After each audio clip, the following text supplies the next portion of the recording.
একা একা সমুদ্র ভ্রমণের মধ্যে এক ধরনের আনন্দ আছে। এই যে বিশালতা দেখতেছেন, এই বিশালতার মাঝে নিজেকে হারিয়ে রাখা যায়। কিভাবে হারিয়ে রাখা যায়?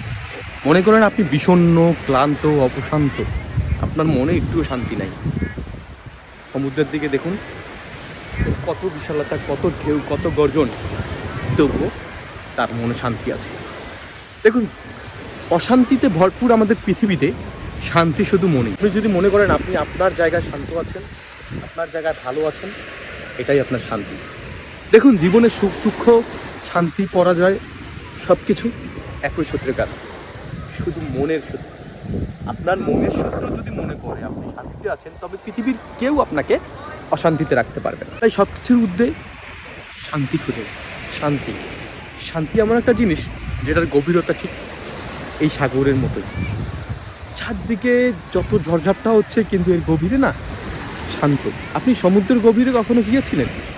যান বা না যান, খোঁজ নিয়ে দেখবেন বা ইউটিউবে সার্চ করে দেখবেন, সমুদ্রের গভীর শান্ত থাকে। উপরে যত ঢেউ ছাড়াক না, সমুদ্রের গভীরেও কিন্তু শান্ত। সমুদ্রের গভীর এত পরিমাণ শান্ত, উপরে বড় ঢেউ জলস্রোত হলেও নিচে লতা পাতা এবং মাছকে কখনই তারা ডিস্টার্ব করতে পারে না। কারণ এই যে গভীরতা, আপনার মনের উপরে যা বউক না, মনের ভিতর যেন শান্ত থাকে, গভীর। তাই মনকে গভীর করুন, সব চিন্তা চেতনা দূরে রাখুন, শান্ত থাকুন, ভালো থাকুন।